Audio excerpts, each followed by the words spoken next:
नमस्कार साथियों, दिव्य ज्ञान के YouTube चैनल में आपका स्वागत है। मेरा नाम है गिरीश मिश्रा और आप देख रहे हैं सहायक अध्यापक एलटी पर आधारित शिक्षण अभिरुचि की सीरीज, जिसका कि आज का टॉपिक है क्रियात्मक शोध या फिर से एक्शन रिसर्च भी कहते हैं। तो आइए शुरू करते हैं। तो सबसे पहले क्रियात्मक शोध है क्या, इसके बारे में जो है कुछ डेफिनेशन है उनको देखते हैं। तो जैसे कि मुंद्रो महोदय हैं, इन्होंने एक डेफिनेशन दे रखी है, एक परिभाषा दे रखी है। इनके अनुसार क्या है, क्रियात्मक अनुसंधान समस्या समाधान की विधि है जिसमें प्राप्त सुझाव आंशिक या पूर्ण रूप से तथ्यों पर आधारित होते हैं। जो फैक्ट होते हैं उन पर आधारित होते हैं।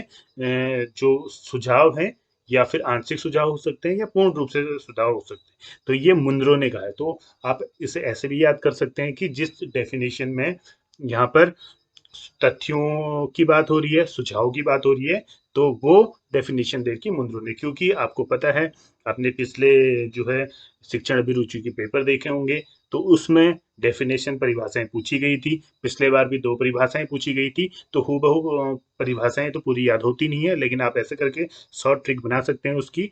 जिन्होंने सुझाव और तथ्यों की बात की थी वो थे मुंद्रो।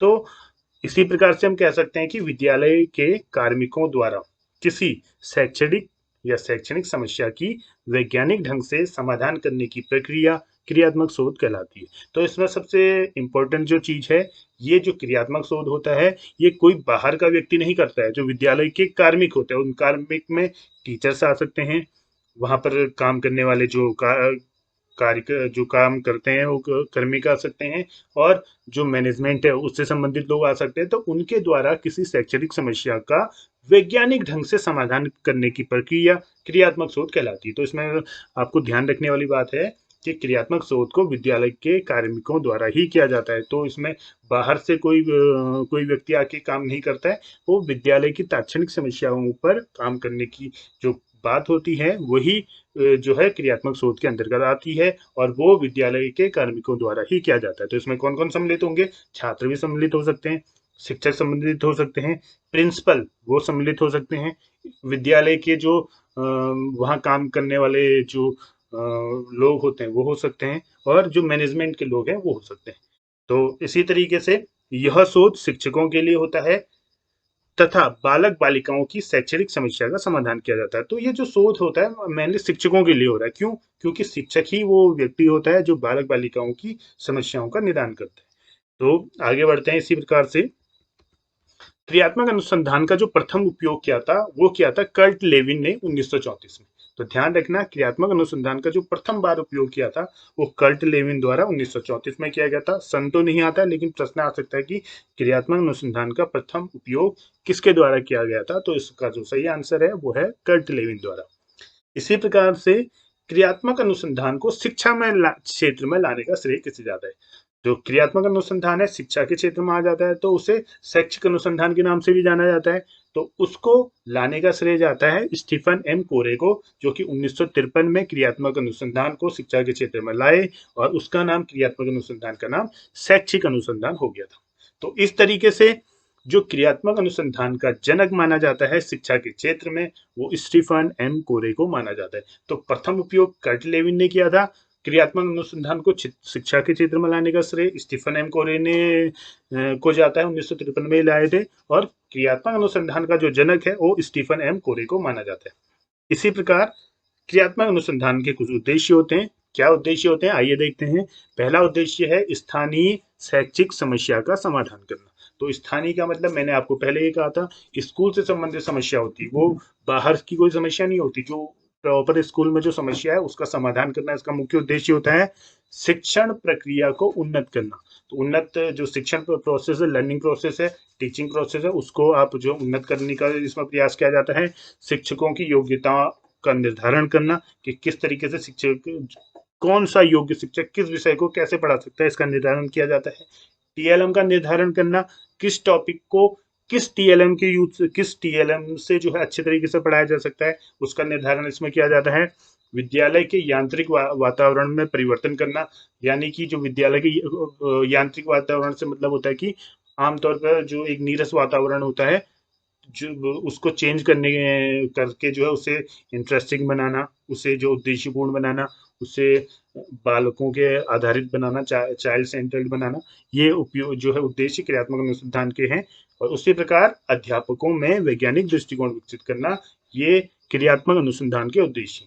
तो पहला उद्देश्य हो गया स्थानिक शैक्षिक समस्या समाधान, दूसरा हो गया शिक्षण प्रक्रिया को उन्नत करना, तीसरा है शिक्षकों की योग्यताओं का निर्धारण करना, चौथा है टीएलएम का निर्धारण करना, पांचवा है विद्यालय के यांत्रिक वातावरण में परिवर्तन करना, और छठा है अध्यापकों में वैज्ञानिक दृष्टिकोण विकसित करना। तो ये इसके उद्देश्य हो गए। आगे बढ़ते हैं, क्रियात्मक अनुसंधान के सोपान हैं। अब देखिए, तो ये जो है पिछले बार एलटी के पेपर में आया था, ये आया था कि जो इन निम्न में से सबसे पहले क्रियात्मक अनुसंधान में प्रथम उसका चरण क्या होता है, तो इस तरीके से आया हुआ था। तो ध्यान रखना, इसमें आपको एक पर्टिकुलर जो सीरीज को याद करनी है।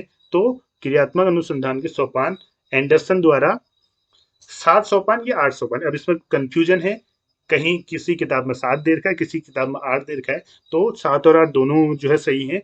तो बस आपने ये ध्यान रखना है, इसके चरण आते हैं कि पहले कौन आएगा बाद में कौन आएगा, तो इस तरीके से आते हैं। तो इस चीज का ध्यान रखना। तो क्रियात्मक अनुसंधान के सोपान एंडरसन द्वारा 7 या 8 सोपान दे रखे हैं।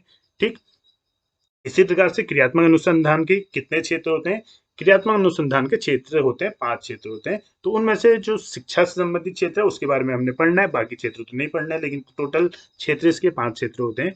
ठीक, तो इसी प्रकार से क्रियात्मक अनुसंधान के जो चरण है जिनके बारे में अभी मैं कह रहा था, एंडरसन ने दिए थे।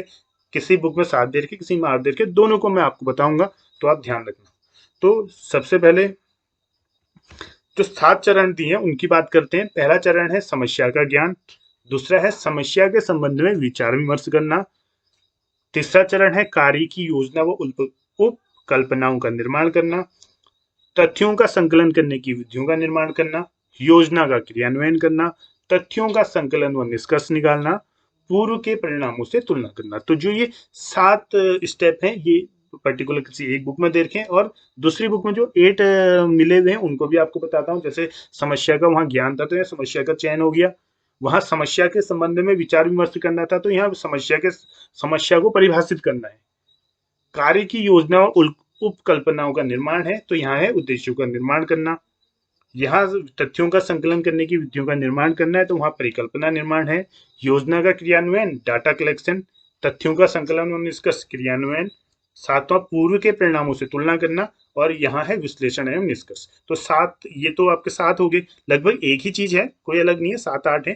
तो ये चीज ध्यान रख लेना कि स्टार्टिंग में समस्या का ज्ञान या फिर चयन करना है, उसके बाद उसमें विचार विमर्श करना है या समस्या को परिभाषित करना है, परिभाषित करेंगे तभी विचार विमर्श होगा। फिर उद्देश्यों का निर्माण करना है, तो उद्देश्यों की का निर्माण करना ही कार्य की योजना उपकल्पनाओं का निर्माण होता है। तो इसी तरीके से जो इसका 8वां पद है उसे भी देख लेते हैं। इसका 8वां जो पद है वो है रिपोर्ट तैयार करना, लास्ट में रिपोर्ट तैयार करना। तो आगे बढ़ते हैं। एक और यहाँ पर जो है, यहाँ पर परिभाषा दी गई है मौली द्वारा, तत्कालिक शैक्षिक समस्याओं का समाधान करने वाली प्रक्रिया जो है क्रियात्मक अनुसंधान है, ये मौली ने कहा है। और इसी प्रकार ये इंपॉर्टेंट परिभाषा है स्टीफन एम कोरी की। इन्होंने कहा है कि क्रियात्मक अनुसंधान वह प्रक्रिया है जिसके द्वारा व्यवहारिक कार्यकर्ता वैज्ञानिक विधि से अपनी समस्याओं का अध्ययन, अपने निर्णय और क्रियाओं में निर्देशन, सुधार और मूल्यांकन करते हैं। तो ये स्टीफन एम कोरे की परिभाषा, एक बार दोबारा आपको बताता हूँ। क्रियात्मक अनुसंधान वह प्रक्रिया है जिसके द्वारा व्यवहारिक कार्यकर्ता वैज्ञानिक विधि से अपनी समस्याओं का अध्ययन, अपने विषय और क्रियाओं में निर्देशन, सुझाव और मूल्यांकन करते हैं। तो ये स्टीफन एम कोरे की डेफिनेशन है। इसी तरीके से जो क्रियात्मक अनुसंधान है, इसके द्वारा स्थानीय स्तर की समस्याओं का समाधान किया जाता है, तुरंत समाधान इसके द्वारा मिलता है।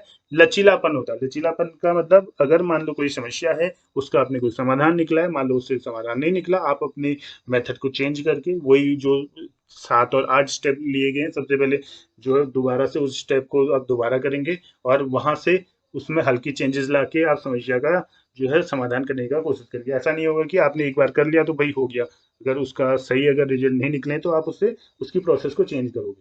तो इसके द्वारा जो है ये 3 चीजें मेन आपकी जो है कंप्लीट होती है। स्थानीय स्तर की समस्या का समाधान, तुरंत समाधान मिलता है, और इसकी जो प्रोसेस होती है वो फ्लेक्सिबल होती है, लचीलापन इसमें आता है।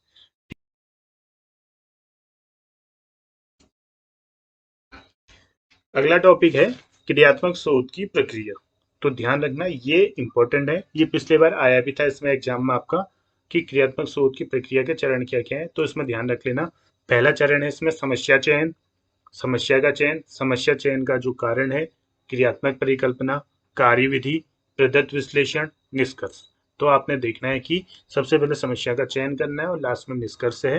बीच में यहाँ पर चयन का कारण, क्रियात्मक परिकल्पना, कार्यविधि, प्रदत्त विश्लेषण है। आप निष्कर्ष देखेंगे, निष्कर्ष से आपको अगर पता चल गया यानी आपको पॉजिटिव है तो आपका जो क्रियात्मक अनुसंधान का जो काम है वो जो है सफल हो जाएगा। अगर नहीं हुआ है तो आपने दोबारा से आपने योजना बनानी है, क्रियाकलाप करने उससे संबंधित, अवलोकन करना है, उससे संबंधित चिंतन दोबारा से उसमें आपने देखना है कि क्या कमी रह गई थी, क्या और चीज करनी है, योजना बनानी है दोबारा से, फिर क्रियाकलाप। इस तरीके से ये जो प्रोसेस है आपकी चलती रहेगी।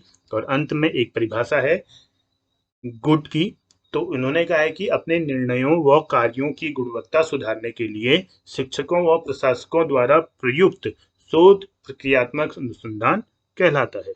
यानी कि अपने निर्णयों व कार्यों की गुणवत्ता सुधारने के लिए शिक्षकों व प्रशासकों द्वारा प्रयुक्त शोध क्रियात्मक अनुसंधान कहलाता है। तो ये गुड की परिभाषा होगी। तो इस तरीके से हमने क्रियात्मक अनुसंधान का जो ये टॉपिक है इसे पढ़ा है। इससे संबंधित इम्पोर्टेंट हमने परिभाषाएं पढ़ी हैं, उसके स्टेप्स पढ़े हुए हैं और उसकी प्रक्रिया किस तरीके से हुई है, उसका जो चक्र बनता है किस तरीके से बनता है, और किसने सर्वप्रथम क्रियात्मक शोध को जो है उपयोग किया था, शिक्षा के क्षेत्र में से कौन लाया था, इसके जनक कौन थे।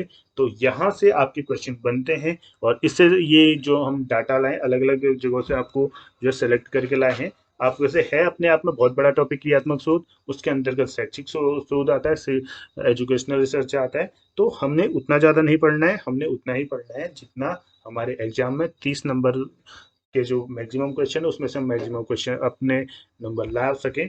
तो इस तरीके से टॉपिक हमारा कंप्लीट हो गया है। फिर मिलते हैं आपसे किसी नए टॉपिक पर, और बाकी आप पढ़ते रहिए, इसके नोट्स बनाते रहिए। तब तक के लिए धन्यवाद, बहुत बहुत धन्यवाद।